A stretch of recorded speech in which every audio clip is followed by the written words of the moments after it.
Yeah. So, good morning, Vishal sir, Tajinder sir, and all the participants. I, Pooja Jain, on behalf of Sri Aurobindo College of Commerce and Management family, welcome Dr. Tajinder Pal Singh and all the participants to the third day of 1 week FDP on a paradigm shift in teaching, learning, and evaluation organized by IQAC and Research and Faculty Development Committee of SACCM. It's my honor to introduce an eminent personality, Dr. Tajinder Pal Singh, who is the resource person of today's session. Dr. Tajinder Pal Singh is an associate professor at University Business School, Punjab University, Chandigarh, India. Dr. Singh is a successful MOOC instructor, having developed and delivered the digital marketing MOOC ranked amongst the top 15 online courses worldwide, among top 5 in India by the Class Central on the SWAM platform of the Ministry of Education, Government of India. He has over 15 years of teaching and research experience in marketing, e-learning, and qualitative research. With a PhD from Punjabi University, Patiala, he also serves as an editor-in-chief of International Journal of Marketing and Business Communications.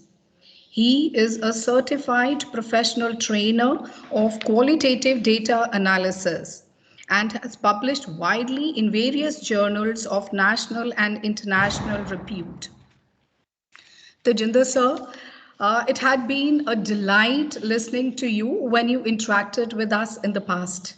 So today, once again, we feel fortunate to have you amongst us. We are really looking forward to your interaction. We seek the blessings of Sri Aurobindo and the Mother for today's session. And now I invite our worthy principal, Dr. Vishal Kumar, who's a dynamic personality and is bringing a lot of changes and taking a lot of initiatives to uplift the institution and the teaching learning. So I invite Dr. Vishal Kumar, our worthy principal, for his formal welcome address. Over to you, sir. Thank you, Dr. Pooja. Resource person of today's session, Dr. Tejinder Pal Singh, Associate Professor, University Business School, Punjab University, Chandigarh, faculty of the college, and dear participants, a very warm welcome to all of you. As Dr. Pooja said, today is the third day of this faculty development program on a paradigm shift in teaching, learning, and evaluation. On this day, we are elated to have a very renowned academician, a very popular MOOC instructor, and a gem of a person. Yes, I am talking about Dr. Tejinder Pal Singh. I am associated with Dr. Tejinder Pal Singh for the last 6 years. I invited him first time during a research methodology workshop at Maharaja Agrawal University in 2016 and was very impressed to see his teaching skills. Thereafter, we did many collaborative assignments. During lockdown, we used to discuss many online teaching tools and successfully implemented in our teaching pedagogy. Even I was honored to be the technical reviewer of his MOOC course, Social Media Marketing, developed for Commonwealth of Learning Canada. Today's topic of discussion is outcome-based course plan, process and implementation. I'm sure Dr. Tejinder will definitely justify this topic with his in-depth knowledge and vast experience. The topic is relevant in today's scenario as NEP 2020 is also highlighted the importance of outcome-based education. At the end, I once again welcome you, sir, and sure that your insightful session will enlighten the participants. Thank you very much, Dr. Pooja. Thank you so much, sir. Now, without any further delay, I request Dr. Tejinder Pal Singh to please start with this interaction. Thank you so much.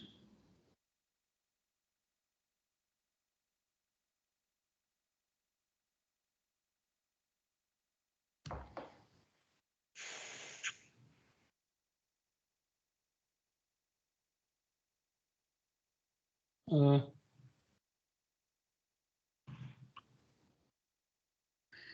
Vijay, make Dr. Tejinder Pal Singh presenter.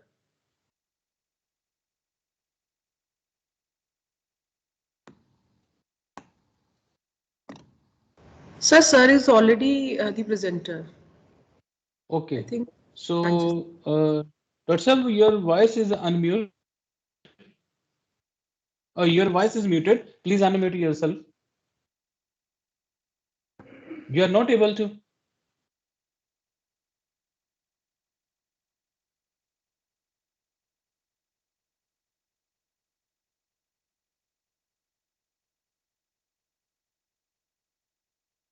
Vijay Vijay, the sir, voice is disabled. yes sir. Vijay sir, are you there in meeting? Please check it. What is the issue? Tejinder sir, are we audible to you? Just a minute, ma'am. I'm checking. Okay, sir.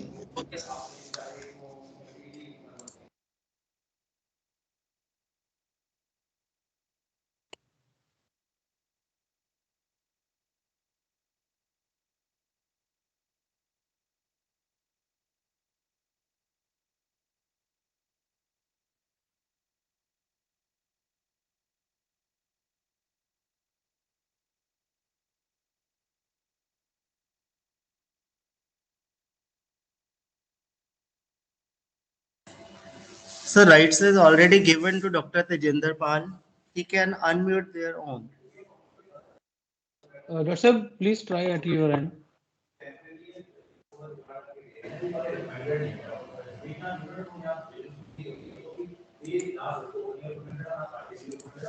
Yeah, you are unmuted, I think.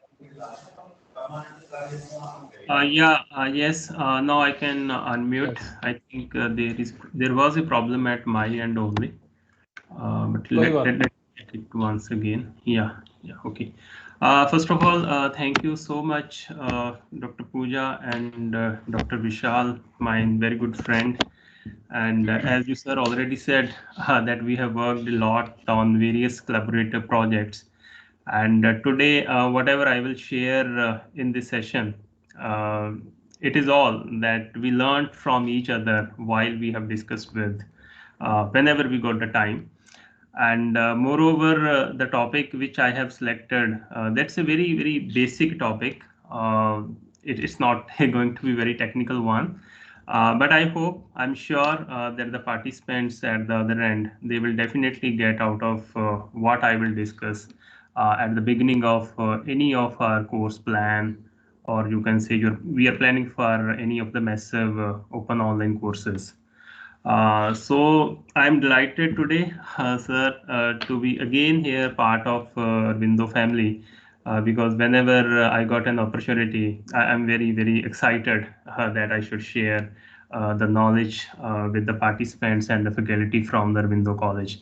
Because over a period of time, what I have noticed that in this particular region, if somebody asks me that from the research point of view, from other extracurricular activity point of view, uh, name any college, then I think Arvindo College is the first college which comes to my mind when it comes to the research and other initiative, even the IT and technology based education. And to all the faculty members, because I have association with Dr. Vishal, and I can say with the surety that you all are in the safer hands, and under his leadership, your college will flourish further, and he will provide the academic environment, I think, where you all can flourish and you can achieve your dreams as well. So thank you so much, and good morning to all the participants. And let me share my screen so that I can formally start with today's session. Just a small confirmation that my screen is visible at your end. Yeah, it Yes, is sir. visible. Yeah, okay. Thank you. Thanks for the confirmation. So I will be talking about this development, or you can say outcome-based course plan. It's more or less about outcome-based education. And because if you are following the UGC or you are following the academic bodies, you must have seen that in the recent past, they have issued a number of circulars where they are talking about the outcome-based education. And from where it starts, the outcome-based education, it starts from ourselves, that how are we designing our courses, how are we designing, you can say, preparing our instructional designs when we have to deliver, maybe in the physical classes or maybe in the online classes or at the higher level of the massive open online courses.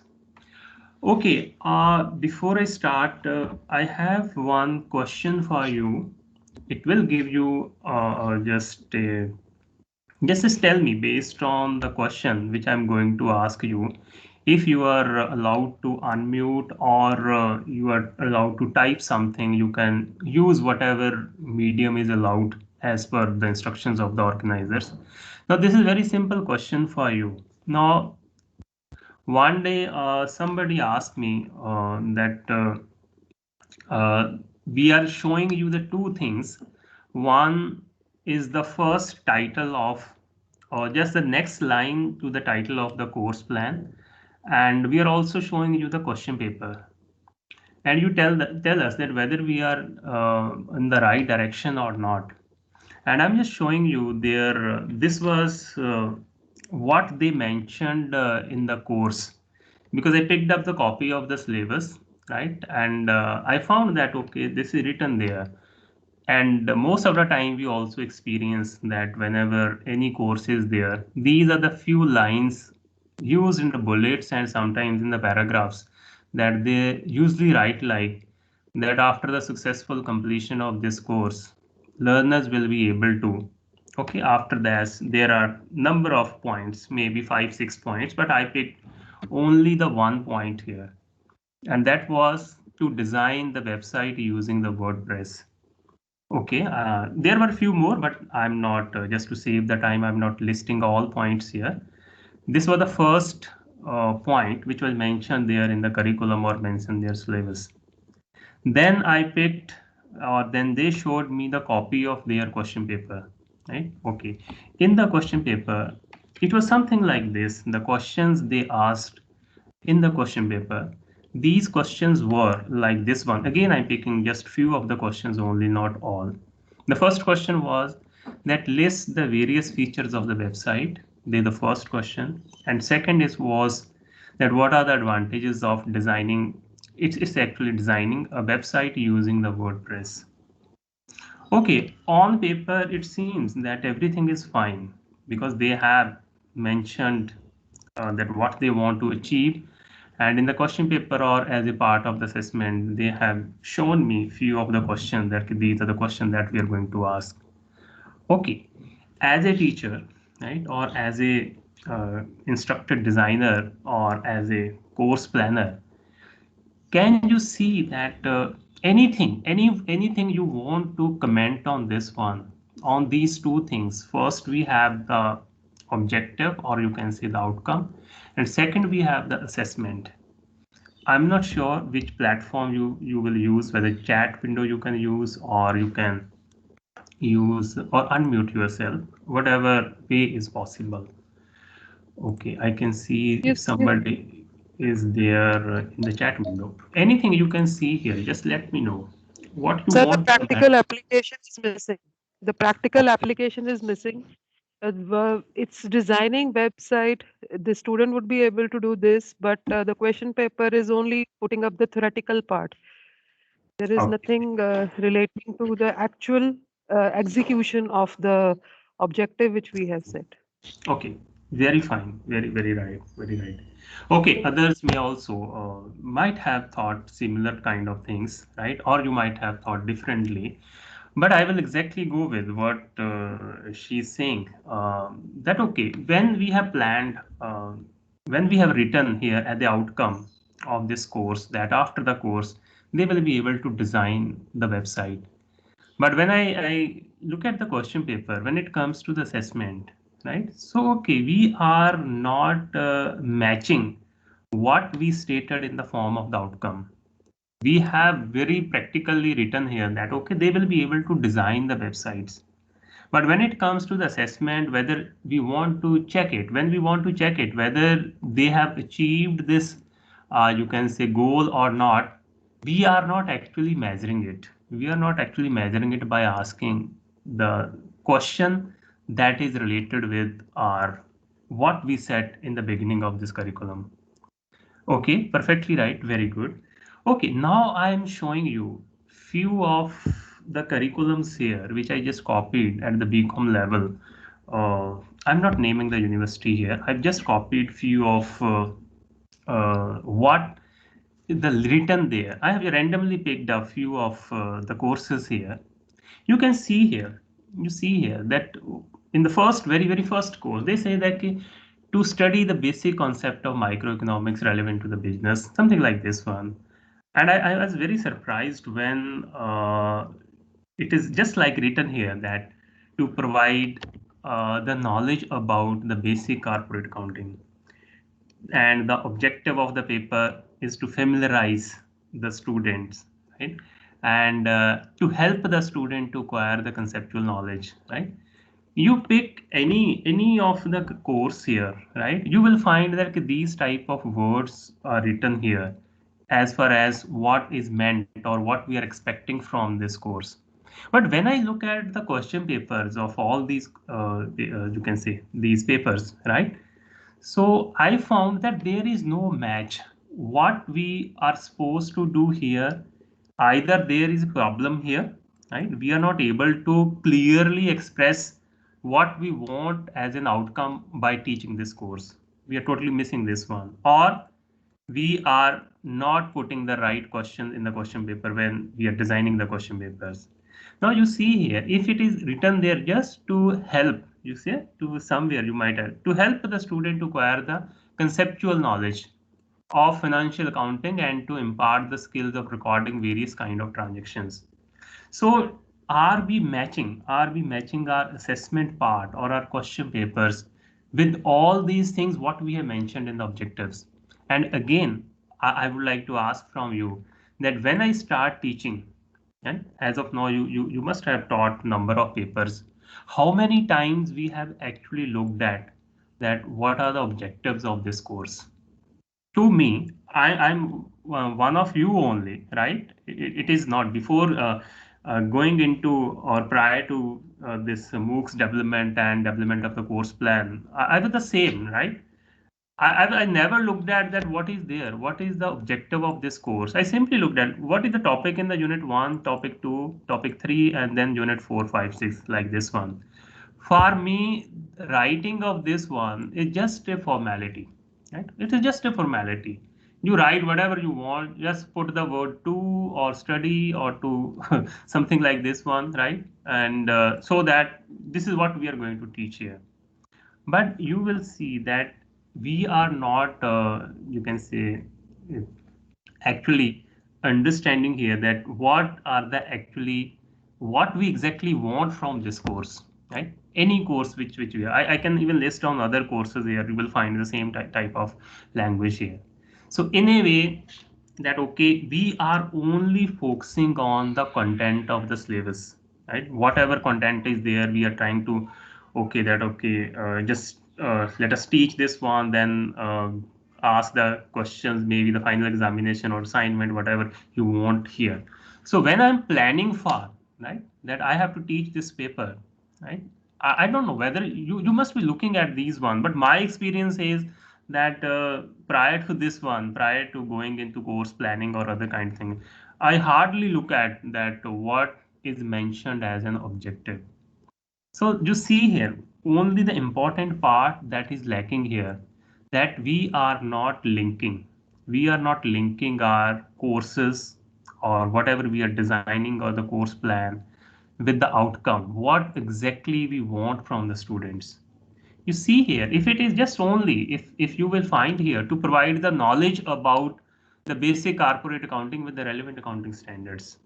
This it means then you can expect that what sort of assessment, what sort of question I should ask if you have mentioned here. It's a written document. If you have mentioned only to provide the knowledge about this one, only to help the student to understand this one. And you see here, these are not very specific objectives which are stated here in our courses.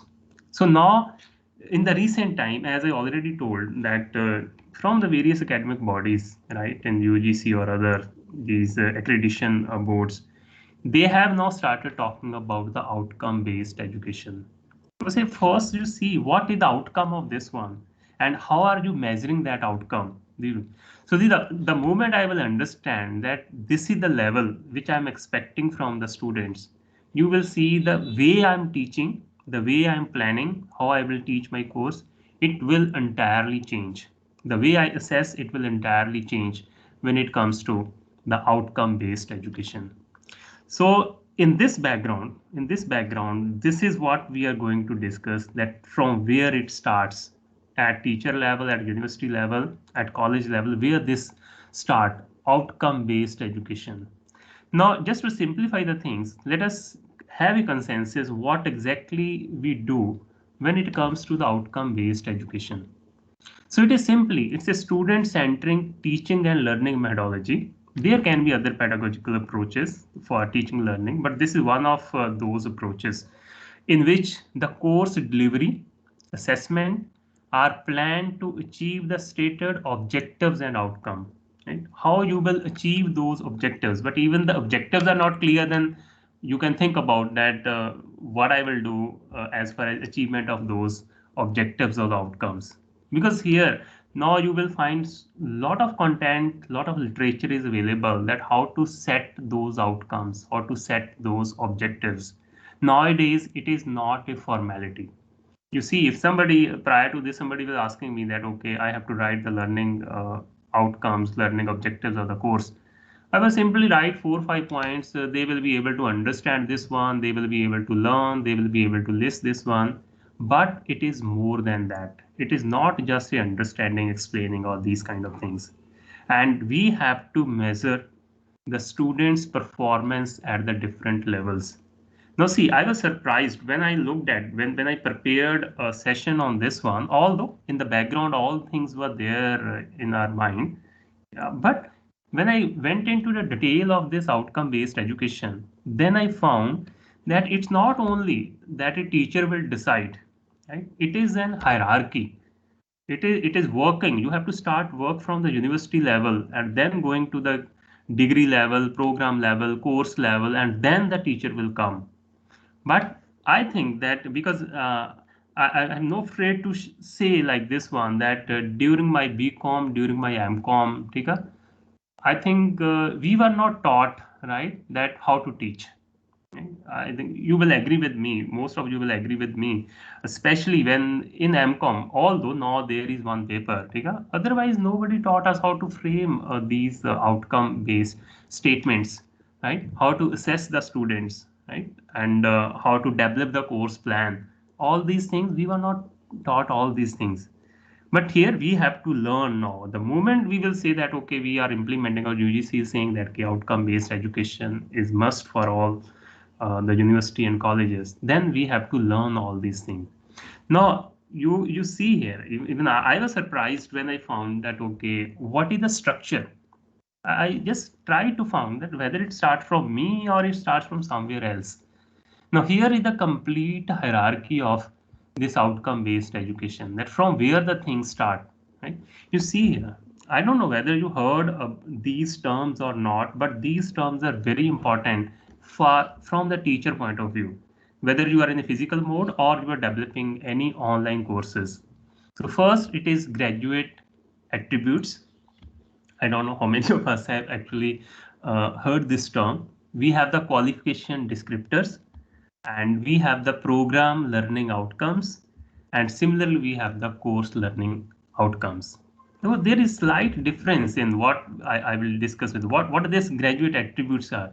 You see here we are working, when as a teacher I have to plan something, we are working under this framework, And as a teacher, I am here.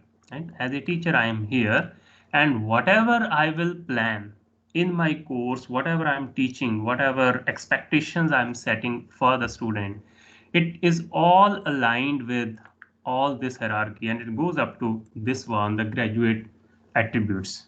Let me explain it, briefly explain it, what these terms are, so that you will be able to put all the things in the perspective, and so that you can start working on the course plan, which may be again for your online course or for the offline course.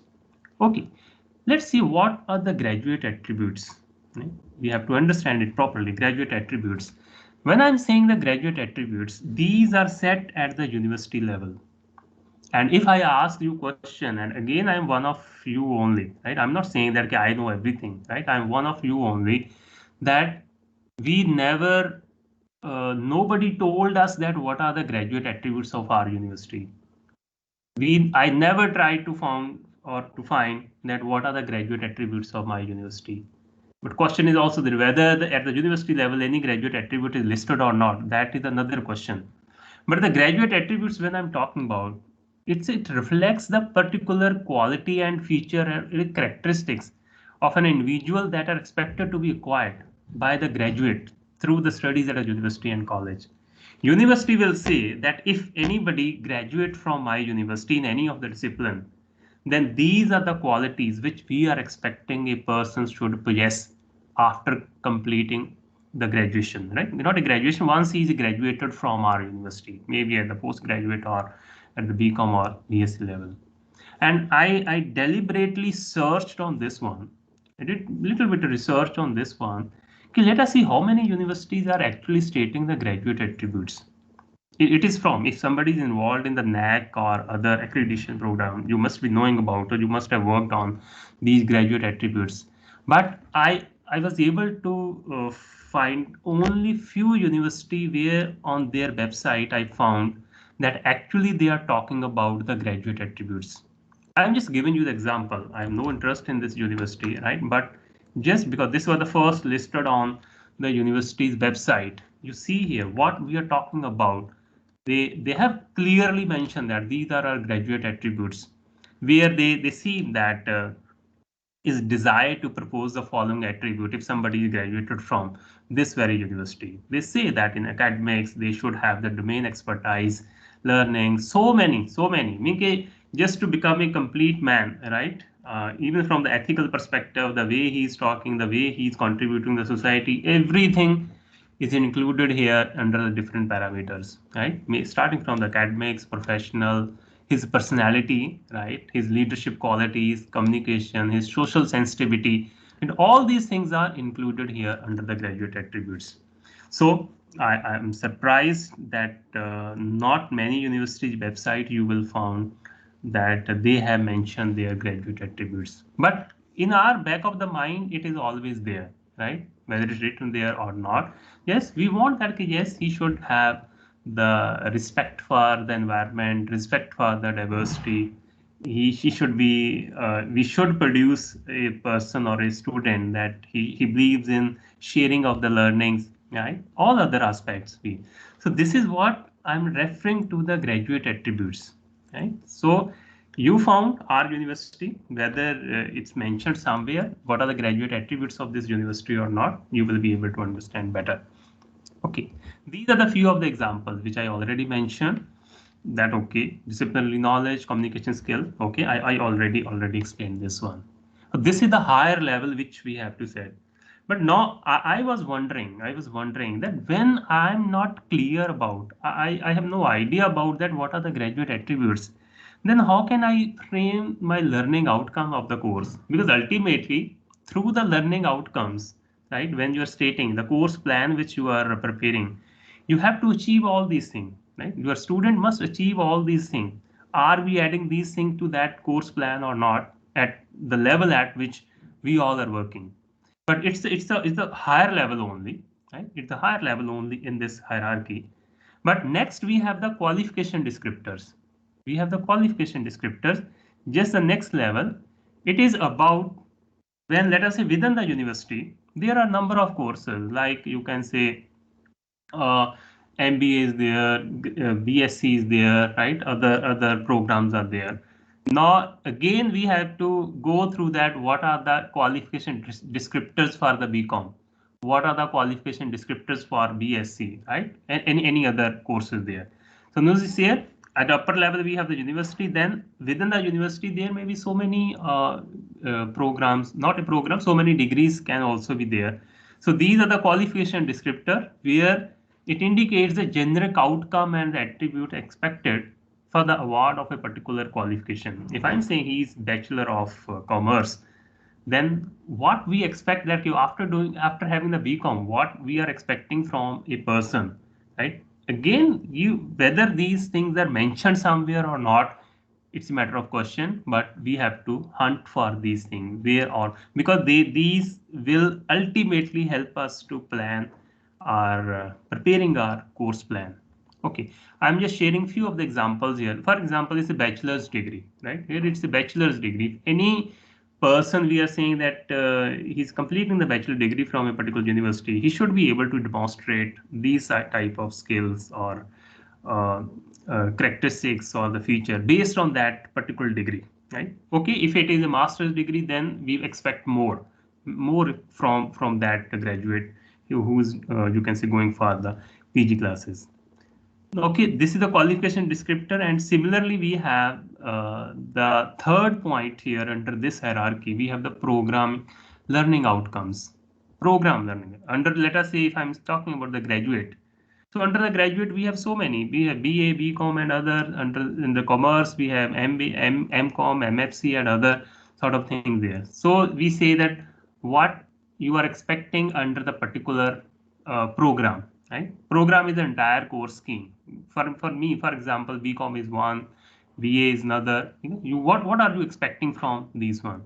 Okay, if you are clear about this one, it's a good thing. But otherwise, search for whether these things are mentioned somewhere within your university or not. Otherwise, you can ask to the university that just show me the program learning outcomes for the particular degree. Here, I'm just giving you the example of, let us say we are saying somebody is a BSc in physics, then this is what is expected from the person. Right?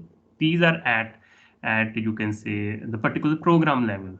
But for me, the most important thing,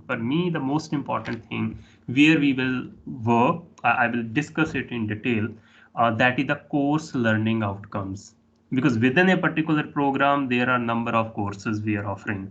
So I picked one course, then I have to prepare a plan for that course, depending upon what are the course learning outcomes.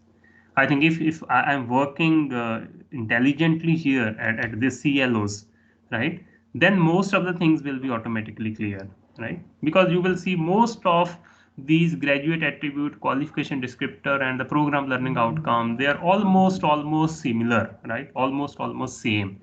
But when it comes to the subject level, now it is your discretion that how you want to plan for your course.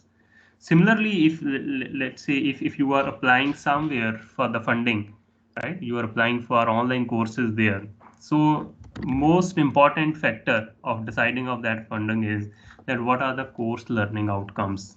Any subject, any paper which you are proposing to develop a course or to develop a MOOC on that program. Now, what are these? What are these course learning outcomes? We have heard about, I think you must have heard about this word as well earlier. So these are the course learning outcome. These are the specific to the learning for a given course study related to the disciplinary or interdisciplinary or a multidisciplinary area. To simplify it, I picked one course. Let us say digital marketing is one paper that is the part of our MBA program. So I will set that what are the course learning outcomes for this very paper. So I will set for that one.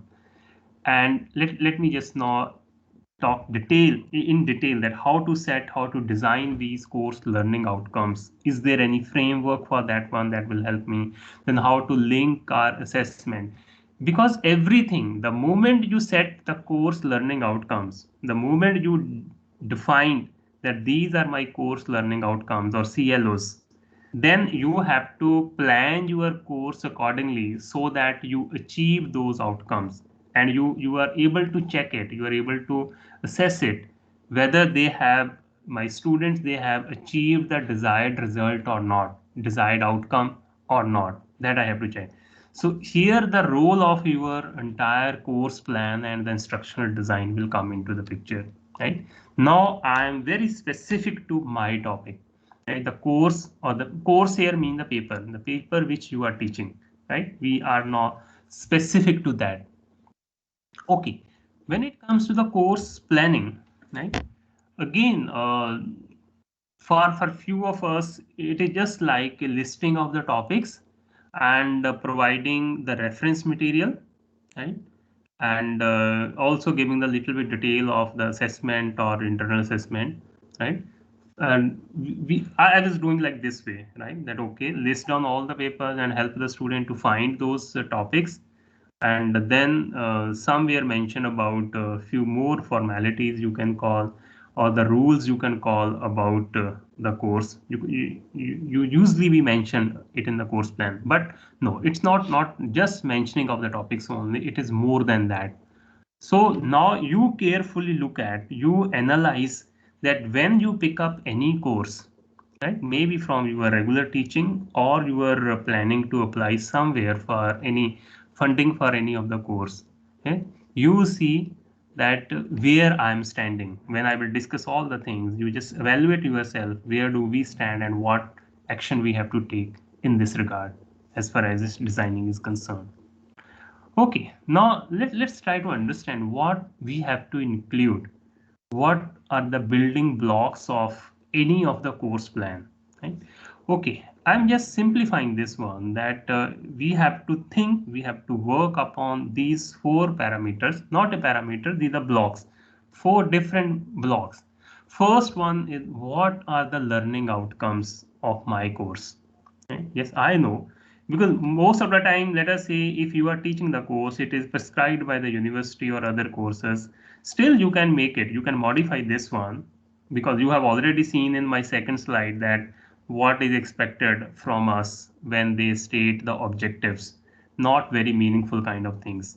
When I will design my own course plan or my own instructional design, I can design it differently, right? Because we have that internal assessment component as well. We can have some sort of experiment in that particular percentage of the marks that university has give to us. But when you are submitting the course anywhere, then you are the boss, right? If you are planning to have the funding for any of the courses for MOOC development, then you are the boss. Then impress your evaluator by including all these things, because I know that because having a bit knowledge of these kind of things, okay, how to frame the learning outcomes, how to link our assessment with the learning outcomes. See? So we were able to get funding of 2 to 3 courses based on bit knowledge of this course plan. So I hope that you will use this, whatever I will discuss here, when you will apply somewhere. Okay, the first block is the course learning outcomes. Then we have the topics or the modules. Then we have the activities. Sometimes we are calling it LBDs, right? Learning by doing activities. And the fourth, we have the assessment. So everything in this slide, it is ultimately linked here. Okay? If I'm talking about the activities and talking about assessment, I'm talking about the topic, it is all mapped to this one.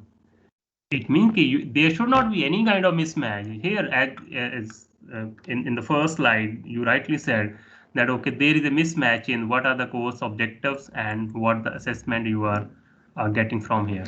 Right? So let us try to understand this each and every step uh, in a simplified way, that what it is all about. First, right? First, let's talk about the learning outcome. Let me just change the slide of this one. Learning outcomes. I am discussing that basically in outcome-based education, what are you expecting from your student, that once they will spend 6 months on this course, or they will take up your course, what are you expecting that what they should be after attending or after completing this course, and what they were not earlier. Right? So you have to differentiate in this one. This is what, in simplified language, if I will put it, that these learning outcomes or the course learning outcomes, they articulates to the students, faculty and other stakeholders that what students will achieve in each of the course and how their learning will be measured. These are the important things. I have to be, whenever I will state any learning outcome, the second question that should come to my mind that how I will measure this outcome. It is not very general statement that we will help them to acquire this knowledge, right?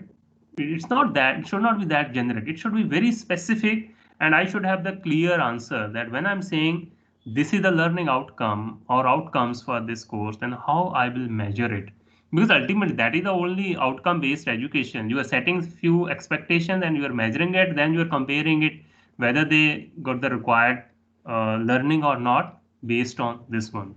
Similarly, if I put it in different words, these learning outcomes or outcome describes what students should know or be able to do at the end of this course that they could not do before.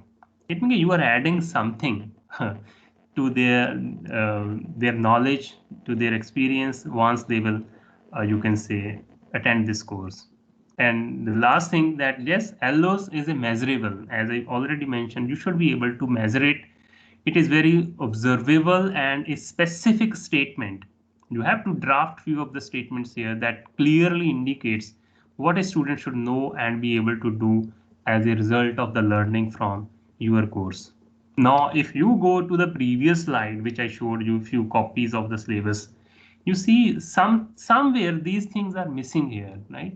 Somewhere I found that these are not very specific.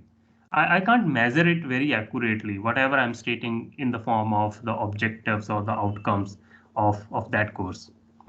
Okay, I'm just showing you one example here. This is from our recent course that same thing. After the completion of this course, the participant will be able to. Okay, can you just go through these outcomes, 4 to 5 outcomes, which we have mentioned here? Can you find something unique in these statements, which I have not highlighted anything here, but when we presented this one, when we submitted the proposal for this course, we specifically highlighted so that my funding agency should know that I am or we are aware of that how to set the learning outcomes. Just to highlight, can you see something here? If you go let us pick up one statement. First statement, it was to develop a social media marketing strategy for achieving the organization goals. Okay, they will be able to develop the social media marketing goals. Then you see in the second, they will be able to set up, design and monitor the Facebook pages and campaigns. See, I hope you're getting it. What by the time I'm explaining, they will be able to create, they will be able to manage and monitor, they will be able to design, they will be able to design and management the YouTube video advertisement or something like this one. Can anybody tell me and unmute that what is the unique in these statements? Although every statement is unique in this cell, but from our course learning outcome point of view, what is the unique thing which I have used here? Anybody can unmute. So these are specific, and then these are action oriented also, because it states develop, set up, Yeah. create, design. So it puts the students in action. Okay. Okay. Right. So the management part is taken. It is managing.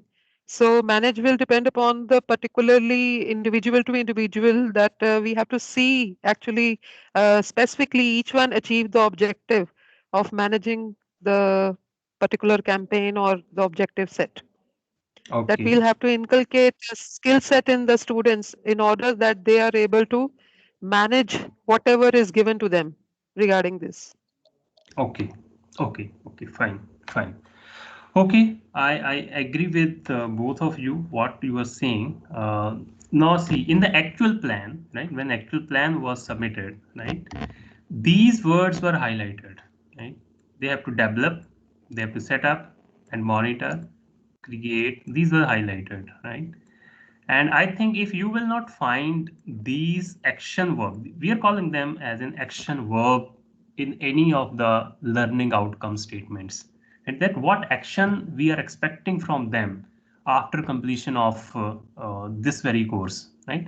Okay, now these are the statements. Okay, I have just discussed there are different components of the each of the statements. Anyhow, you are able to focus on the one thing that okay, one action is mentioned here so that we can later on measure it or we expect it from the students. But you see, is it just to write or to put these verbs here, right? Is it just like that putting these action verb here, then it will become make my all learning outcomes very good learning outcomes and I will be able to impress it? It is not just we have just randomly put these action verbs in this statement. There is a complete science behind this one, that should I put the word develop or should I put the another word here, right? Okay, look at here. One, I always found, then can anybody teach me, prior to this one, I was wondering that can anybody teach me that how to write the learning outcomes?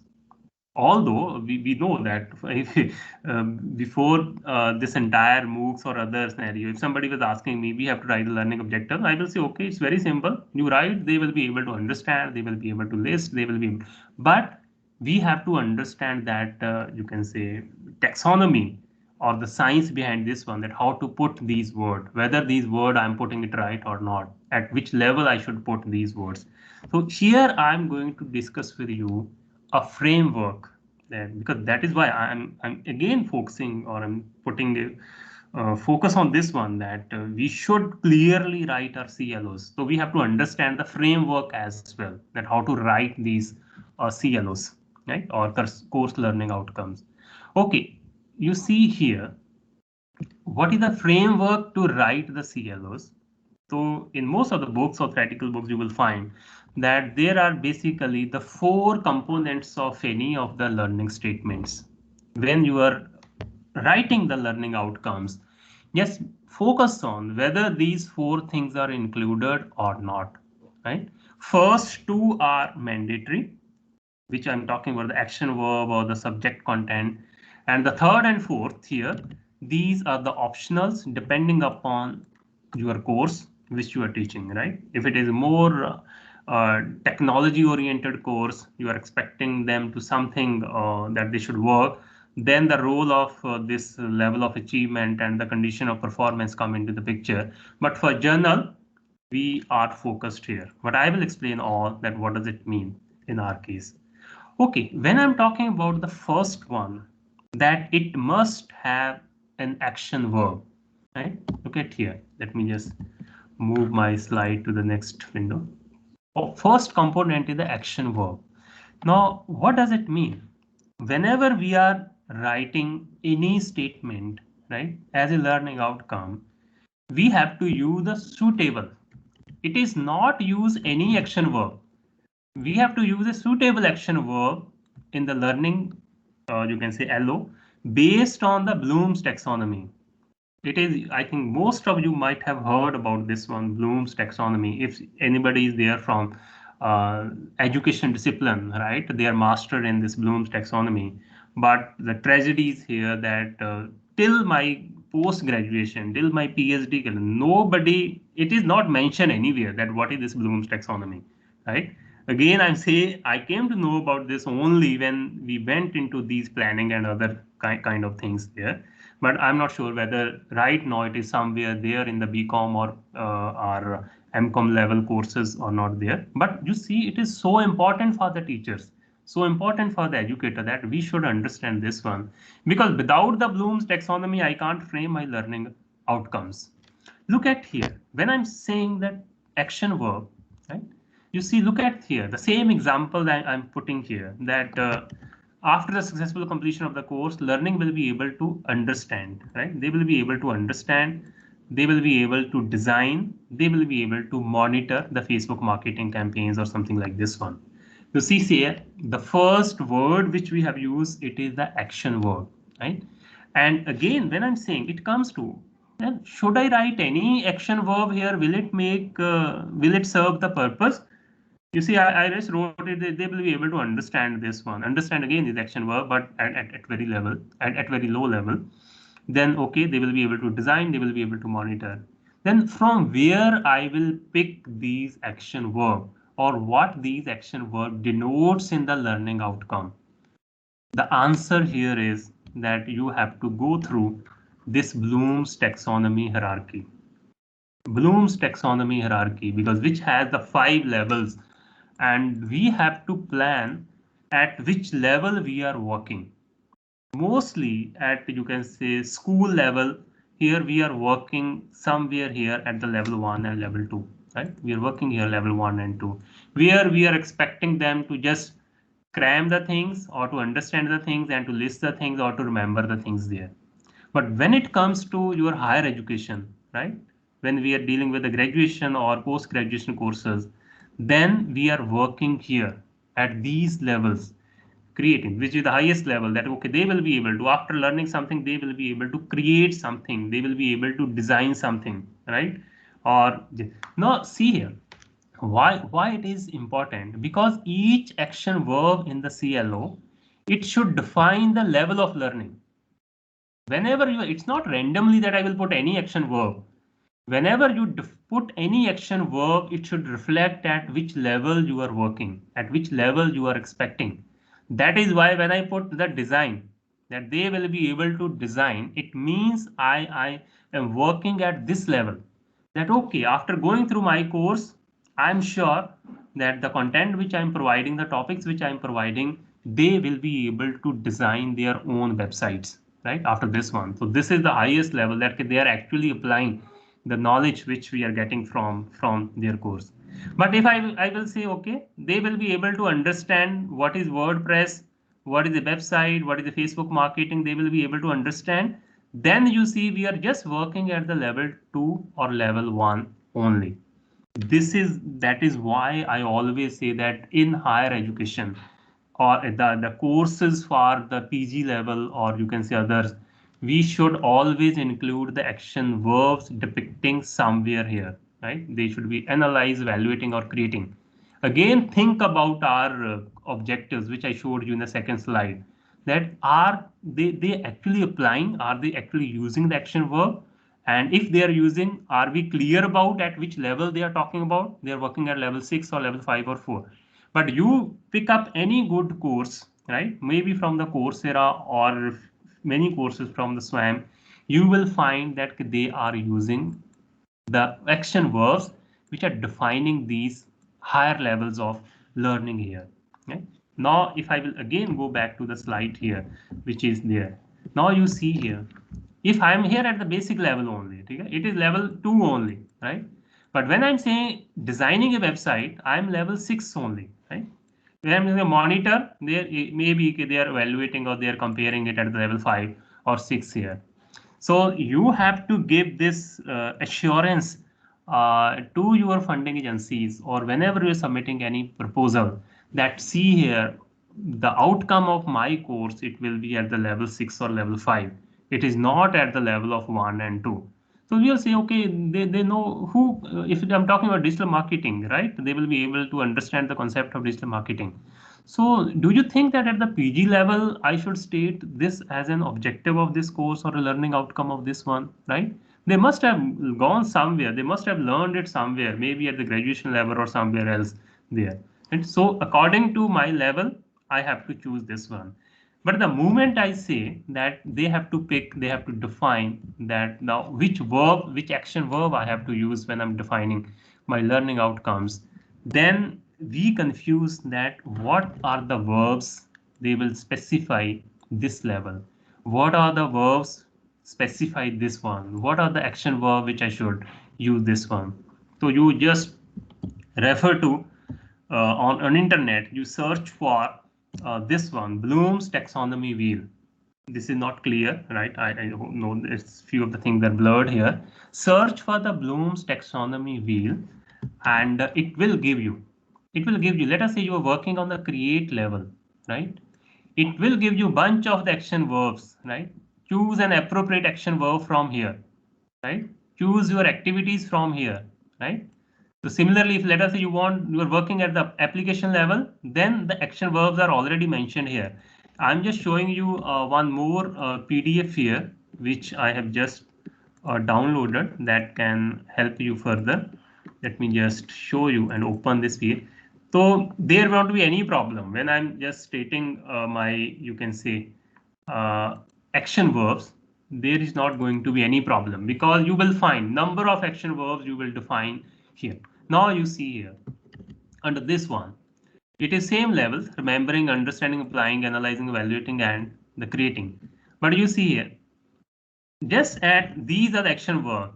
It is just an example only. You can find number of action verbs from here, right? That they will be able to build, they will be able to combine, or any they will be able to construct. You pick few of the good action verbs and put it there in the learning outcome or learning objectives. And similarly, you see here when I'm saying the remembering, they will be able to define, they will be able to label, they will be able to list, because there is a huge difference in listing of the things and you can say compiling or you can say composing of the things, right? So proper action verb is must for any learning outcomes when you are giving any of the statements here, right? Okay, this is this. I think if you are clear about this one, you got an idea about these action verbs, then half the job is done, right? So this is how, because I am just again focusing, I'm again repeating here that in my course plan, because these outcomes, these CLOs are very important. The rest of the things will be planned accordingly, right? So first I have to work here that what are the proper CLOs. And if you are showing your course plan, your course outline to anybody, he will be able to judge it just from the CLOs, right? He will be able to see that whether you have properly written the CLOs or not. The rest of the things will become secondary for him. Okay, after the action verb, let me just quickly go through this one. We are here now. We are here at the subject content. Just you put the action verb and then put the subject content. Select the subject content. Students are performing that task. What you want, right? Okay, they will be able to design what they will be able to design. They will be able to monitor what they will be able to monitor. Example I just gave you. They will be able to understand what this is your subject content. They will be able to design what this is your subject content, that they will be able to design the website. They will be able to monitor what they will be able to monitor the Facebook marketing campaign. To include the second thing, I think if I'm writing it knowingly, unknowingly, we include the subject content in any of the LOs. Similar to this one, when I go with the third one, the level of achievement. And in most of the LOs, you will not find this level of achievement component when you are writing. So what is this level of achievement? So level of achievement identifies how proficient students need to be in a task. Okay, they will be able to design the website, good, bad, we are not sure. Right? We said that, okay, they will be able to design the websites. What about the quality of the website? Whether the website engaging the customers or not, whether the website is attractive, aesthetically looking good or not, we are not mentioning it in our LO. We are only saying they will be able to design the website. Means you type the URL, web page will open, whether it's an ugly page, attractive page, doesn't matter. We are not specifying that in the first LOs, which I stated in the second slide or in the second one. Look at here. If although it is sometimes it is understood, but if you want to be more specific, then you can include the level of achievement as well. See, they will be able to design the website using the WordPress that engages the customers, right? This is, you see, I put the level here, proficiency or achievement level here. They will be able to design the Facebook campaign that generates the quality leads. Everybody can design the Facebook marketing after just attending of watching few of the videos. But we have put it here specifically that it's not only marketing campaign. We want that marketing campaign that generates the quality leads from them. Here, this is what the level of achievement which I should include in my learning objectives or learning outcomes here. Okay, and again, the fourth one is, as I said, it is just an optional. Depending upon your domain, you can say use this in your LOs. It is just a condition of performance that identifies if the students are only performing this outcome in a specific context or with the help of somebody else. See here, if I'm just giving you the example, they will be able to design the website using the words without any supervision. But as I said, it's more suitable in for the technical courses where the technical skills or technical work is required. They will mention it without any help, without any supervision, right? So they are mentioned in the condition, but in our case, it is not required. Generally, it's not required. It is optional. But still, if you want to make it more impressive, you can include it in the course learning outcome statements. Okay, few more things when I'm writing the statements. When I'm writing the statement, there are a few more important things that your CLOs, we all know about this SMART framework, right? We all know about this SMART framework that LOs, they should be very specific. You are able to measure those outcomes. They should be attainable. Attainable, it's not you're putting any of the statement which is not possible, right? So they should be attainable, relevant to the course content and the time bound. So few of the things are self-understood or no need to even mention there. Time bound, we know that within the time bound they will be able to achieve or reach to that outcome level. And this is CL, they have only one verb, but we used one or two in a single statement. But preferably you should use the one verb and only the one area of subject content when you are writing the CLOs, right? So this is all about writing of the course learning outcomes. So once my course learning outcomes are clear, then I will take in my course plan the second step, because now I will aim for achieving of these outcomes. But again, I'm saying, sorry for this one, I'm repeating it. If my CLOs are not clear, right, then how can you expect from me that I should put the relevant content, I should put the relevant assessment procedure in that course plan? So this is the importance, this is the significance of that why we should learn it, that how to learn or how to write the CLOs for any of the course plan. Now the second segment, right? Let me change the slide again. Yeah. Second statement is the topic and modules. Obviously, yes, we have to work on these one. What are the topics which you are going to include? In the university curriculum, in the university syllabus, topics are already defined, right? But if you want to add something addition, you can add to this one. But again, when you are planning the course at your own, right, submitting as a proposal, then you have to carefully select that what topics I should include in this particular course plan. So you have to divide your course and delivery content into different topics. You can divide it into different modules. Now again, look at here.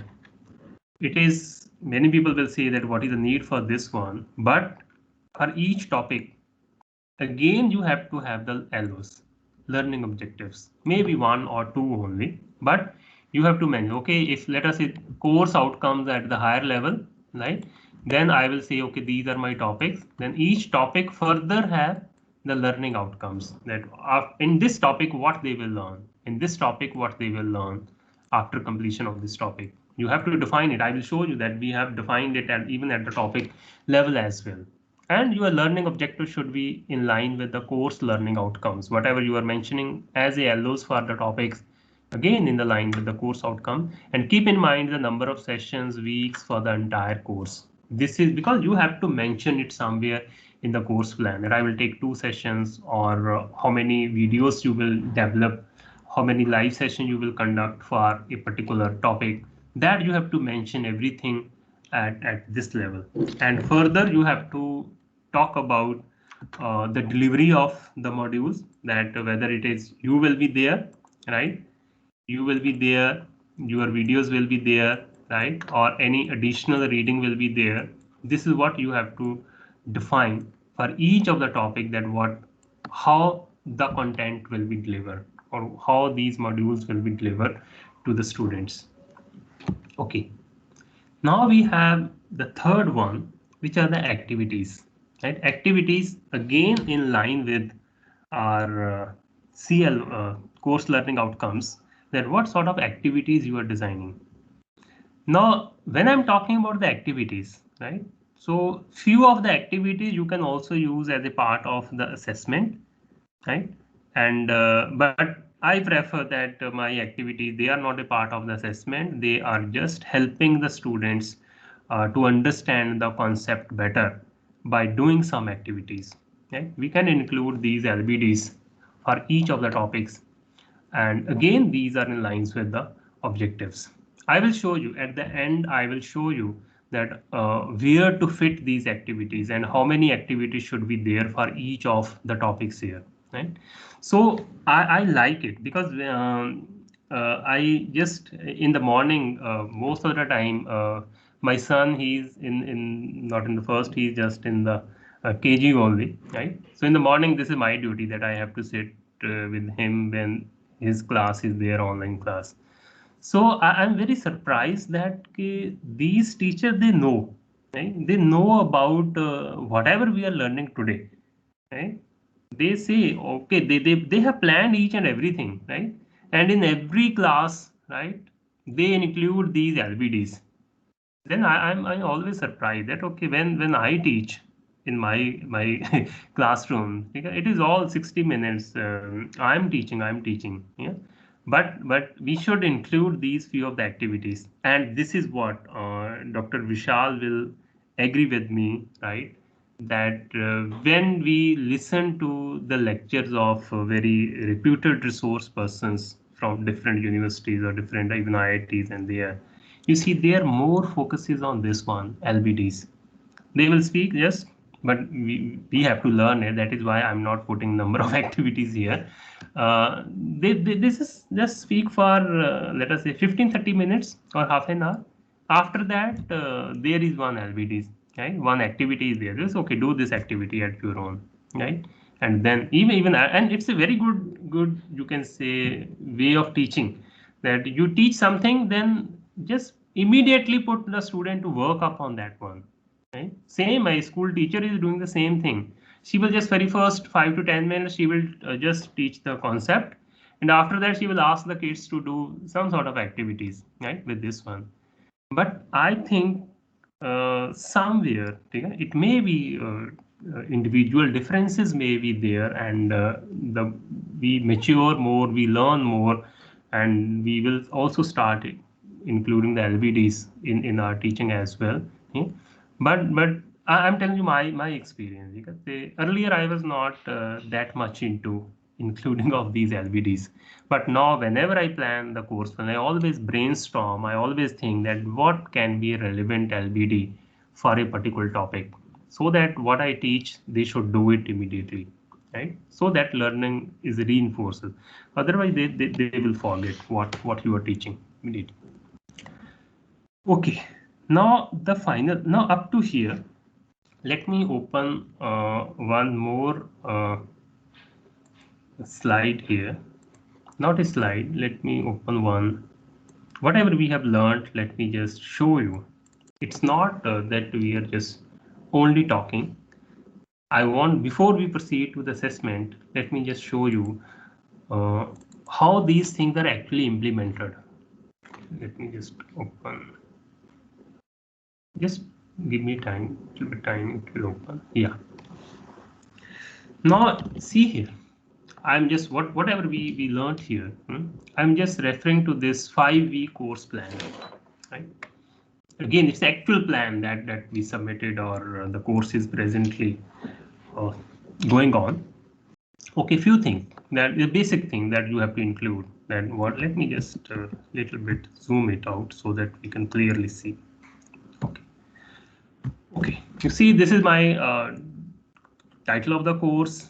The broad subject is there. What is the level? That is the introductory level. Then this fees, how many times they have to spend, and what is the expected time. Now, okay, these are the, because in every online course you have to set the prerequisites, right? That what is required.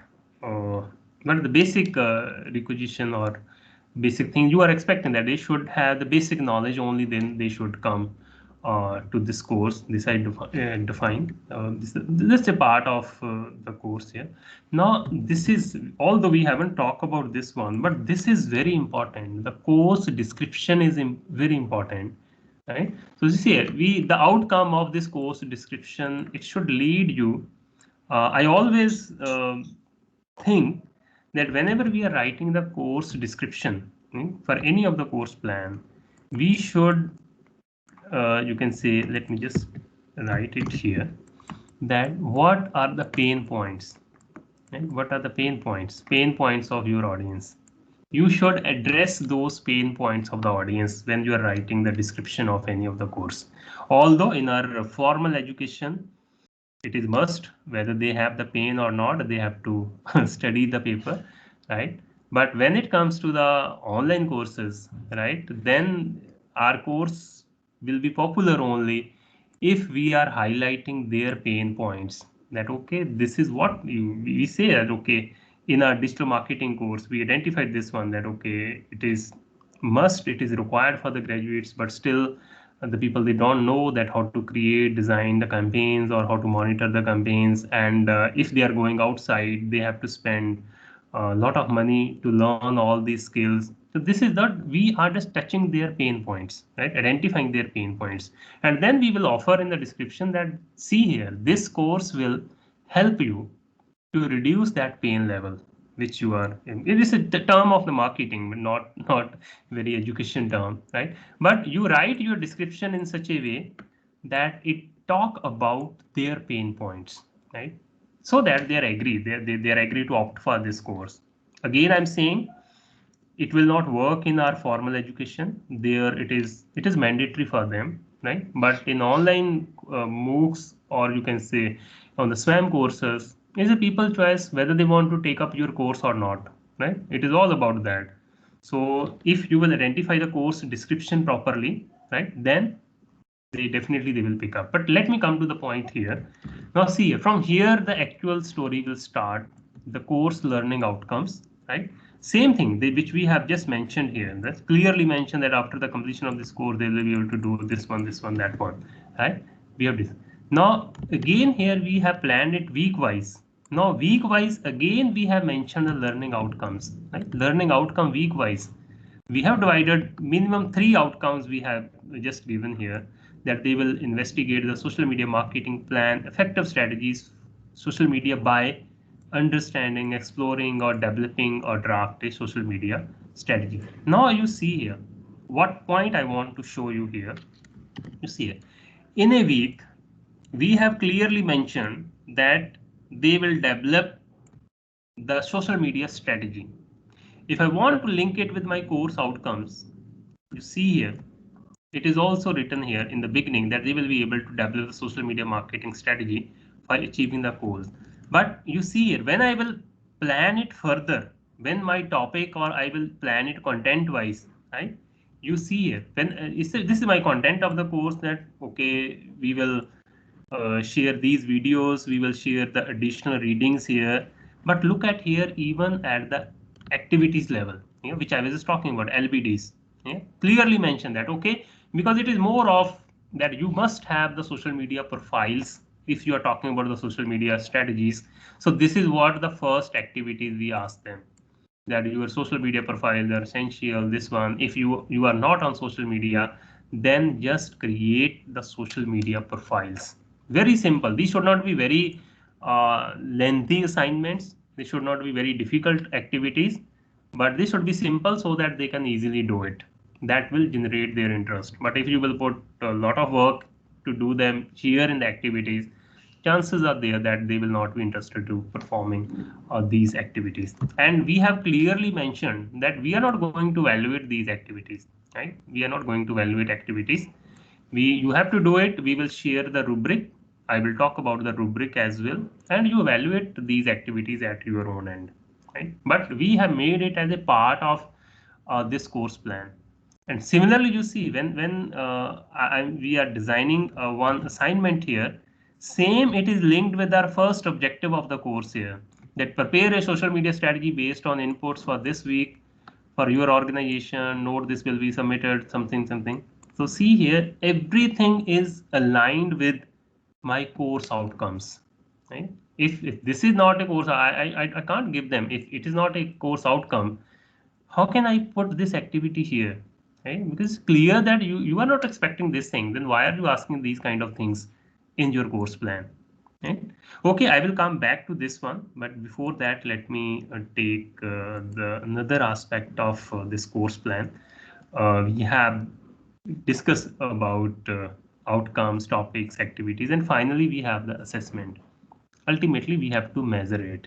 It's not only that you are stating very hi-fi outcomes, you should be able to measure it. This is what is all about outcome-based education. You are expecting some outcome from this course and you are actually assessing it, whether your course is able to deliver what you said in the beginning, or what were the desired outcomes. Are you able to achieve it, or your students are able to achieve it or not? We will test it through the assessment. Right? So you see here, it's you all know that what is assessment. I no need to explain it. Gathering the information about how well a student is achieving a specific outcome, which you mentioned in the beginning of the course. We have many ways, right? We are expert in this one, assessment, as a teacher. We have number of tools or ways to assess our students in the form of assignments, case studies, and blah blah. Everything. It's just a very small list here, which I mentioned. You have more than this one. So you again, self-explanatory that you have to decide that what do I want the student to know, do, or be. We have already mentioned it here, right? Then what is acceptable evidence to show that students have achieved these outcomes? Is it something with you can say with the surety that yes, what you stated in the course, are they able to achieve it or not? Do you have any acceptable evidence for this one? Yes, we have all scores, their submission, assignments, everything is well. So what experience will help the student to demonstrate their achievement of those outcomes? So it is more of that we are measuring. But for me, the most important thing here is that, again, which I'm saying that okay, you should map your assessment to the course learning outcomes. But more important for me that which type of, or the way with which you are measuring this assessment, right? Or you are assessing the students. Okay, our fundamental, our traditional way of assessing the students is just okay, put them to the examination, right? Exam ले लो, quiz ले लो, assignment उनको दे दो और उसके बाद हमारे पास बच्चा आएगा and we will assess it. Now see, if it is very objective kind of assessment, then it is clear. Yeah? There will be no doubt whether we are right or wrong, what we are expecting, what student is understanding in the form of that, what the question I'm putting here. It's very straightforward. For example, if I will ask this question, right, that okay, same, how many days are there in a week, right? Okay, student give me the answer, right? There can be only one answer for this one, right? So it means if we will assess it, we will assume it that okay, if he is giving this answer, he has understood what I have explained. If he is giving the wrong answer, he hasn't understood this one. But this MCQs or basic level, it works at, again I will say, level, you can say 1, level 2, or level 3 of our that pedagogical approach taxonomy. But we are working at the higher level. We are working at the higher level. Same example I will start with, that they have to develop the website. So now in a when I'm asking for the website, then it cannot be just a wrong or right, or correct or incorrect answer. So it means I have to clearly see that what part of this very assignment I have to evaluate and how I have to evaluate. When I will see, when I will show that okay, they have got it, they have understood what I have taught them. Okay, the more practical example you can see here. Let us say you have given the assignment to your students. They have prepared the assignment and submitted back to you, right? And you have graded it. You have graded it. Let us say it is out of 10, you have given 4 marks to the particular student, right? Okay, then what is the general scenario? General scenario क्या होता है? Student will come back to you, right? Okay, ma'am or sir, why 4? Right? Usually, even in our subjective जो answer sheets होती हैं उसमें भी they usually come back, sir why 4, why not 5, why not 6 here. So we try to convince them कि बच्चे आपने ये नहीं लिखा इसमें, राइट, आपने ये ऐड करना था, ये नहीं ऐड किया उसने, बट बच्चा हमारे से डरता है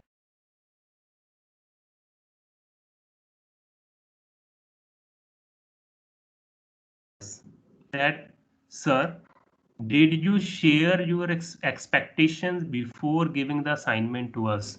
You have just mentioned that, okay, develop a website or prepare any on any of the assignment. Anywhere you shared that what are your expectations, but when I'm coming back to you, you are saying no, you should add this one, you should not add this one, you should add this one. That is why I have given you the less marks. So हमारे student अच्छे हैं, that is why they are not counter questioning that you haven't shared your expectations. But we know as a teacher that it takes time. If I have to share my expectation that you should include this one, this one, this one, then it is a time consuming process. And if really we want the assessment, we have to spend a time on this one. And the answer lies that how do I share my expectations with the student, what I exactly want and how they will be graded and how they will be assessed. And you will find that they will never come back to you by asking why 4, why 3. Here you can see here in our physical classes, they can come back to you. But if it is an online course, you will get so many queries on the online platform. Sir, हमें clear नहीं हो रहा. Sir, what to include, what not to include. Just tell us this one, that one. And the moment you evaluate, then you see the flood of the queries. Sir, I added this one, but you haven't given this one. Then how many queries you will respond back, especially in the online scenario? So answer lies here, that the better way here or the safe route here is to share your expectations with the students and to clearly tell them how I'm going to assess your assignment or the outcome to prepare a rubric, right? This is a rubric. Although it is somewhere you will learn it or you might have learned it somewhere, but this is very essential component of any course plan. And why we are not adding the rubric? Because it is a time consuming. It takes a time to prepare it, to tell us what we want. I think we should do the justice with the students by sharing each and everything what I expect, rather than blaming later on कि आपने ये नहीं किया add, आपको ये भी करना चाहिए था, ठीक है, आपको ये आइकन नहीं लगाया, ये लोगो नहीं डाला आपने, ये कलर स्कीम नहीं अच्छी डाली वेबसाइट की, ये नहीं किया, वो नहीं किया, उसके बाद किस किस को बताते रहेंगे हम. It is better to share it.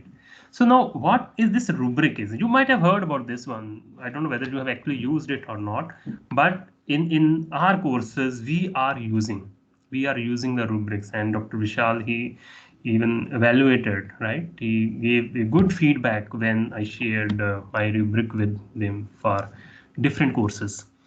Now, what is this rubric? I will show you the actual copy which is lying on the website, right? Now, what is a rubric? How to develop this rubric? First, you define your goal.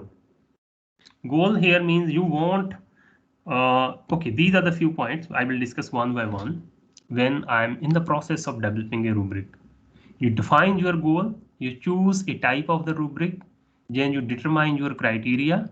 This is a standard format, right? You go to any book of the education, you will find these steps are mentioned there. Then you create your performance levels, and then you write the descriptors for each level of your rubric.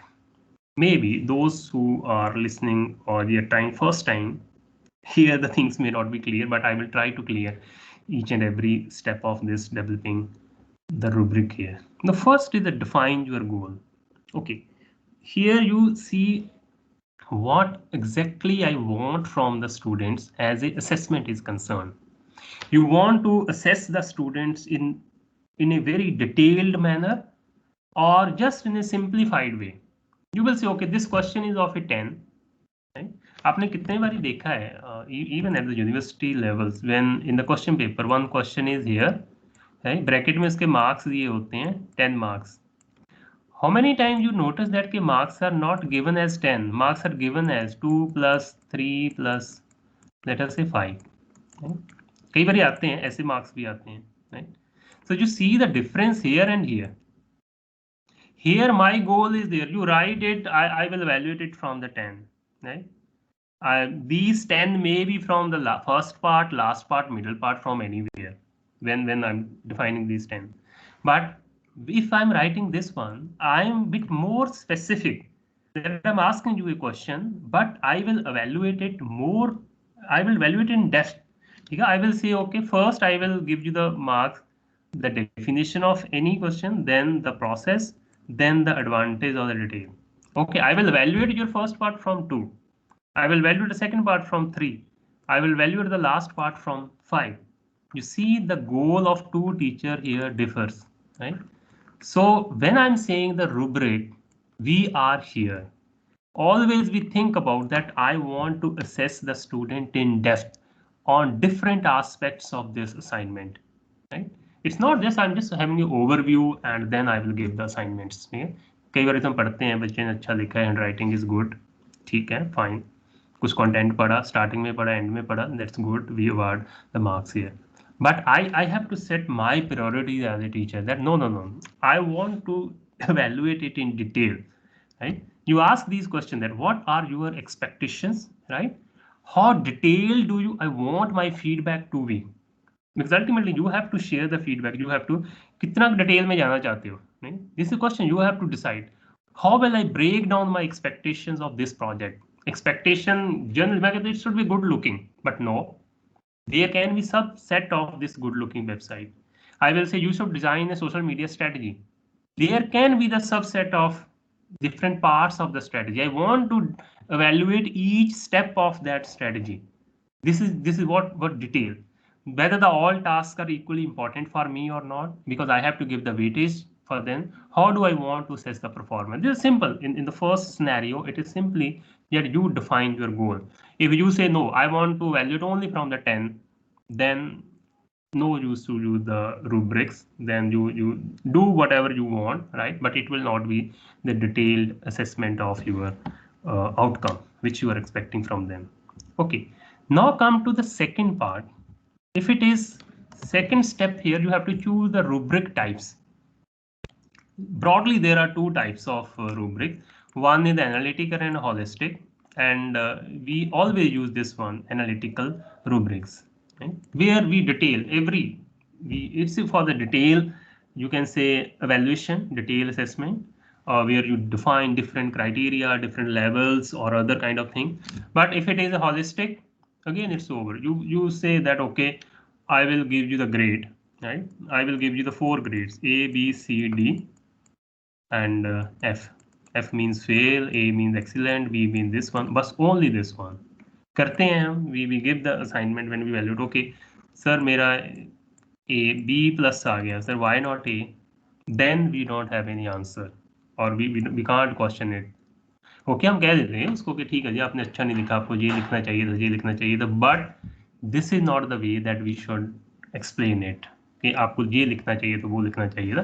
This is a drawback of the holistic rubric. But if actual sense you want to use the rubric, then use the analytical rubrics for evaluation of the students. Now, what are these analytical rubrics and how to prepare? Okay, in the third step, you determine the criteria. Now, what does it mean here when I'm saying the criteria for evaluating a project? You see here, as I'm saying, you can pick up any of let us say you will be able to relate it better now, because we all are you can say involved in the research, especially Arvindo College is involved in the research. You will be able to relate it. Suppose your student is presenting the synopsis on PhD research, right? उसका synopsis present कर रहे हैं. let us say I am there in the panel, right? So एक तो वे यही है कि ठीक है जी, उसको देखो सारा कुछ overall से assess कर लो. But no, I have to define the criteria to evaluate the quality of the synopsis. I will say this, I will define this, that let us see first identify the problem. So first see or check the identification of the problem. How well he has articulated on the problem, how well he has identified the research problem. This is the one criteria of this proposal. Secondly, we will say, okay, we will divide into what the LO, okay? Literature of review, review literature. कितना अच्छा कितना depth में किया हुआ है हम इसको define I am just only कितना किया हुआ है वो लेटर ऑन है but we will say okay I will define it on you can say identification on the basis of LOs on the basis of proposed methodology right on the basis of different tools which he is proposing and the overall the time frame let us say these are the criteria now again this seems to be very simple but if you are giving any assignment you identify it because you know better what can be the different evaluative criteria for assigning this one. Okay, just to show you, just to give you an example, I'm opening my slide here where I try to, let me just again put it here, try to make a copy of this rubric. Let me see whether it's there. No. Just give me 1 second so that I can show you. Yes, this file is here. Just give me 1 second. Okay. Rubric goal we have decided. Now this is the same rubric I'm using from my second course, social media marketing. So their assignment was that you have to develop a social media marketing strategy. Okay? So when you are defining, you always work in this type of table, right? This type of table you will work, and your criteria will come here. This is the first criteria, second, third, and the fourth. And in this case, you see, we will divide your entire assignment into goal identification because this is one of the steps. I don't know whether you will be able to relate it or not, but we will say goal identification of social media marketing strategy is very important. Whether you clearly identified the goals or not, we will evaluate on this aspect. This is the one aspect. Whether you have created your buyer persona or the target audience, this is the second element, second criteria. We will evaluate on this one. Whether you did a competitor analysis, we will also evaluate you on this part. Whether you learned from others or not, we will also evaluate on this one. There can be 6 or 7 criteria were there. So the first thing you have to put all your criteria here on the basis of which you want to evaluate the assignment. Okay, let me again switch between my second slide where we are actually working so that it's clear simultaneously, it's clear to you. Okay, once you determine the criteria, then you have to create your performance levels. अब ये देखिए, you see here, if I'm talking about the identification of goals, अब there can be different levels of identification of goals. कई लोगों ने अच्छे से किए होंगे, कई लोगों ने अच्छे नहीं किए होंगे. So I have to create this level. I will now evaluate. You see here in that slide, it was something like on this side we were the criteria. On this side I will evaluate it. I will define the performance level. I will say, for example, there is an excellent, satisfactory, good, poor, not acceptable, something like you will literally you will create the rating scales on this side for each of the criteria, right? You see here in our this example, it is same here. Let me just open this part. Okay, this is the evaluative criteria there. On this side, you see, it is we are going to evaluate each one, whether it's an excellent, good, satisfactory, poor, or not acceptable. But question comes, I should share my student, I should tell to my student that on this aspect, on this criteria, you are good, sorry, you are excellent, or when you will be excellent. I will define it here, when you will be excellent. I will define it when you will be good, when you will be satisfactory, and when it will be poor.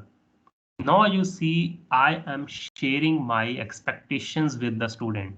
I will award you the excellent from this one on this aspect if you include these things here in your assignment. I'm sorry, if you are including only these things, I will give you the poor evaluation in this one. This is somewhere you can see here what we are talking about here. Let me again switch to the slide. This is the next step. After you create a performance level, then you have to write the descriptors for each level of your rubric. These are called the descriptors, right? Here, the space which we have created here in this slide, which this one. the space which we have created here for every space, and this is the most difficult task when we are creating the rubric for any activity. I think we should create for per course 1 or 2 rubrics are sufficient, because it will take a lot of time. It will take a lot, but anyhow, we created the 7 for our course. So you define it, even this one, when it will be excellent, when it will be good. Similarly, if you will say buyer persona, when it will be excellent, you define it here. When it will be good, you define it here. You see here, we have now clearly mentioned that it will be excellent if goals are clearly identified and all elements of SMART framework, they learned it in the during first week. The framework as given below are followed. You have included or you followed all the SMART state framework, which are like this one, specific, measurable है. आपने ये सब कुछ include किया हुआ है. I will give you excellent from this aspect, right?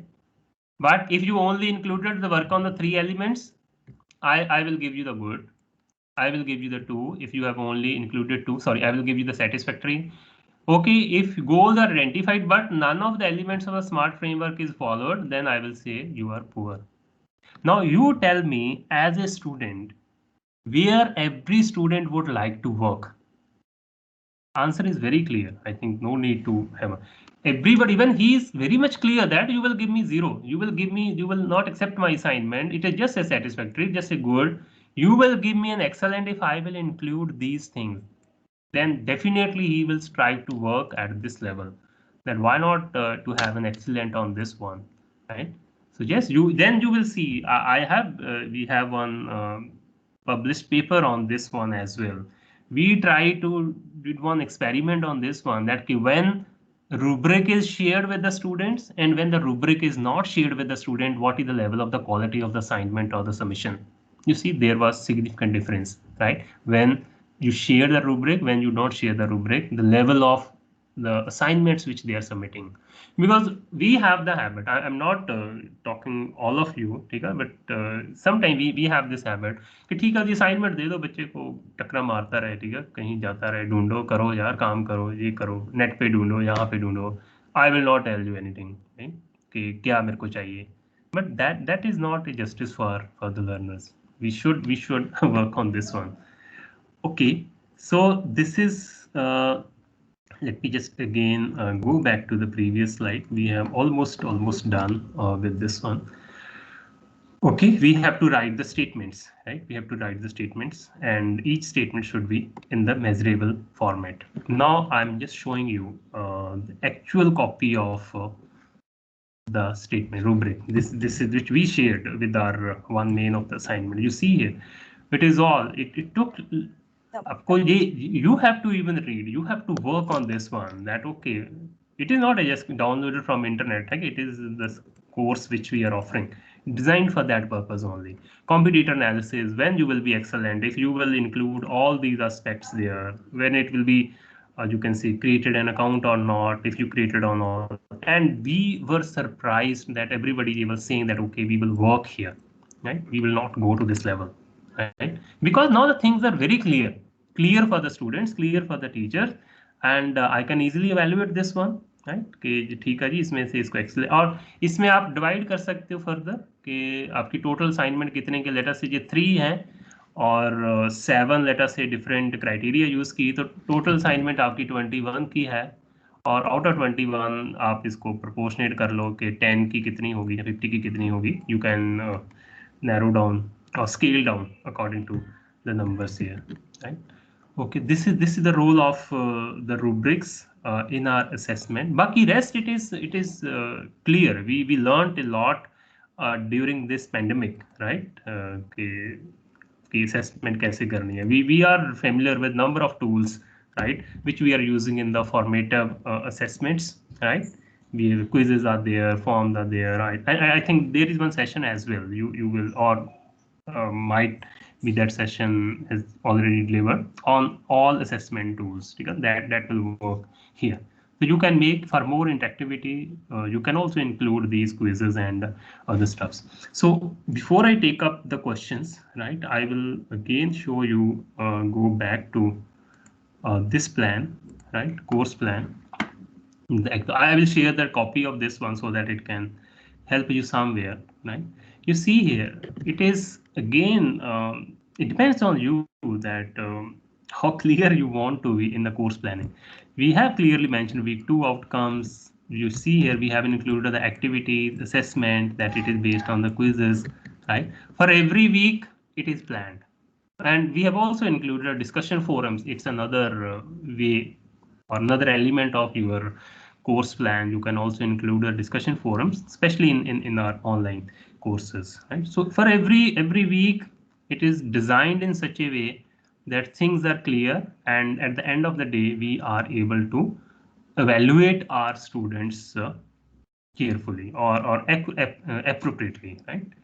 So this is the course plan. I will share the copy of this course plan. You can modify it if you want to add anything to this course plan. You can add at your end. You see here we have mentioned it. Sorry, I'm again and again saying we or I, right? But it's a topic yes I have it. And you see it is for every rubric to self-evaluate activity will be provided, right? Further, you see here major assignment, although we shared the rubric. For this one, you see rubric to self-evaluate this activity will be provided, right? So and it's a one-time investment. We did it for the first year, no second year, everything is planned. So we have just we are uploading it on the website and everything is working fine. Okay, this is I have almost done with what I wanted or what I was asked to do. So few points, I think, yeah, this is all about the course plan you have to prepare based on by keeping in mind your outcome based education. Although I know that this topic I stressed it to 2 hours, right? But it could have been completed in 1 hour only. But I hope you will definitely apply it. You must have learned something new. I'm not saying everything was new, but you must have learned something new. And in future, when you are preparing your course outline, just try to use a few of the tips, a few of the points which I have included in this presentation or in this session. So with these words, it is all from my side. Now it is back to the organizer, and if there is any question, we will also take up the questions, and I will stop sharing my screen. Thank you so much. Yeah, participants, now we are open for Q&A round. So anybody having any query, you may please ask now.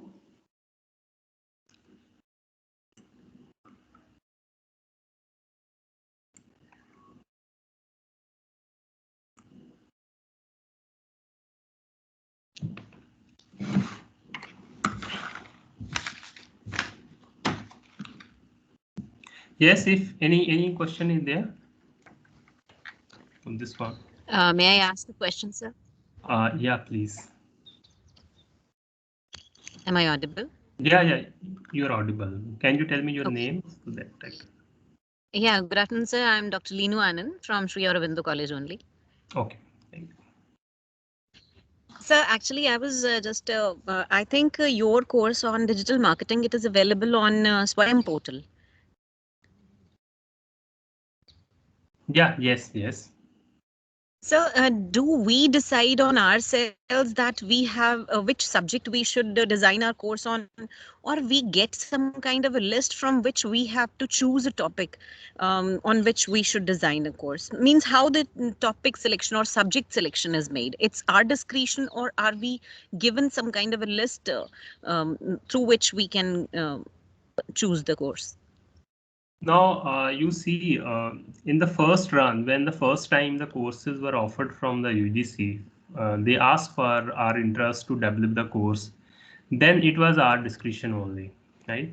I never explored whether this course is there or not. I thought that digital marketing is in the demand. Then let us float this course, right? But after that, whenever they are asking for your interest, I think they are giving you the complete list, syllabus, and all this stuff they are giving. But now I think it is more of that what they are asking, you have to develop the course accordingly. But I don't know when they will clearly say that okay, any course if you want to develop, because now they are more focusing on because of this blended learning. What they are saying that okay, these universities they can take up the courses, their students can take up the courses. So they are more you can say towards that what is being taught in the universities. Majority of the courses they should be on the SWAM platform. That may be the reason that now they have decided just to give you the courses or the subjects on which you have to develop a course. But on website, if second question, if you want to see how many courses are there, so on CEC's website, you will see the complete list is available. The course is already there on the platform. And if anything they're asking for, that list is also available on the CEC's website. You can also look for that.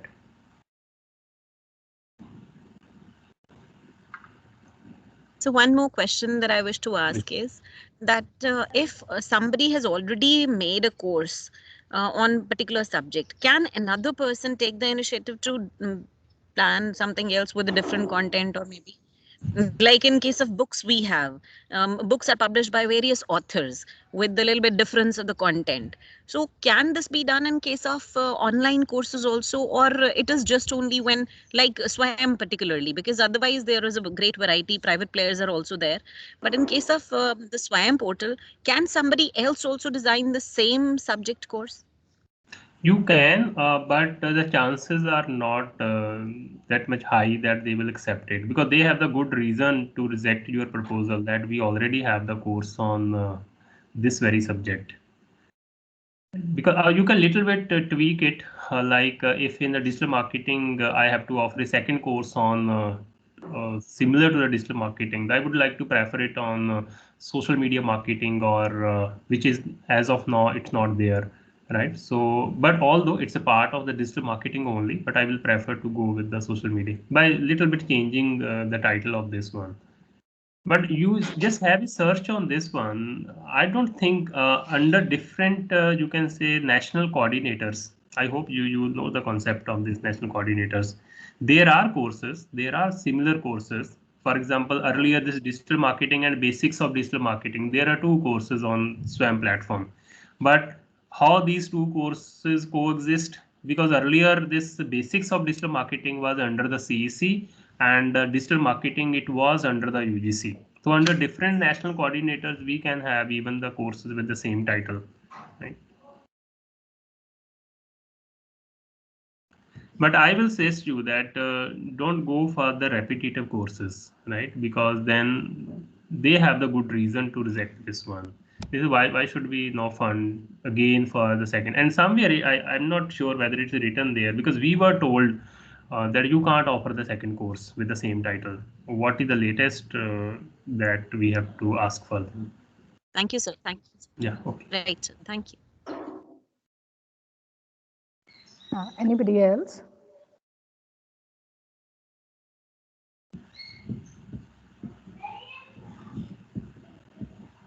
Any other question?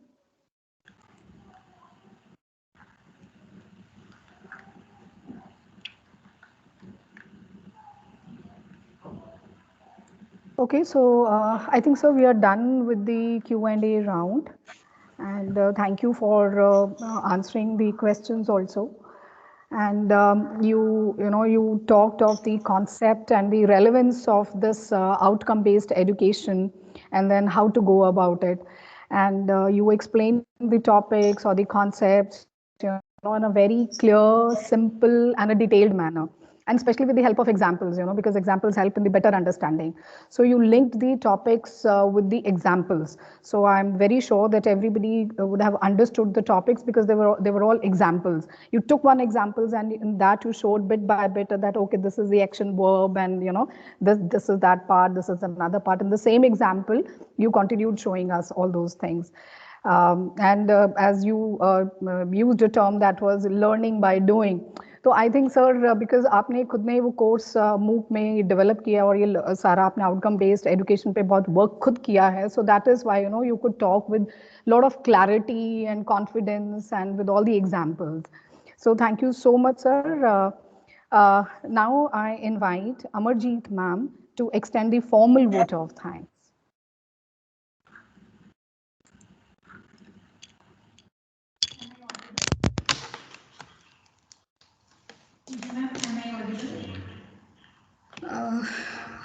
Just wait.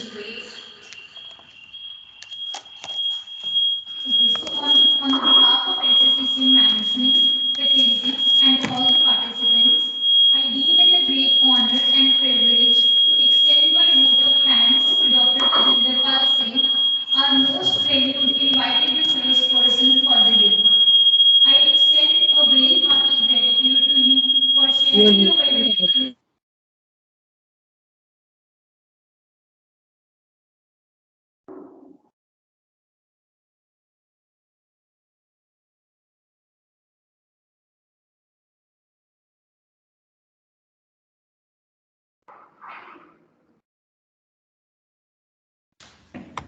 Amarjeet ma'am, please unmute yourself.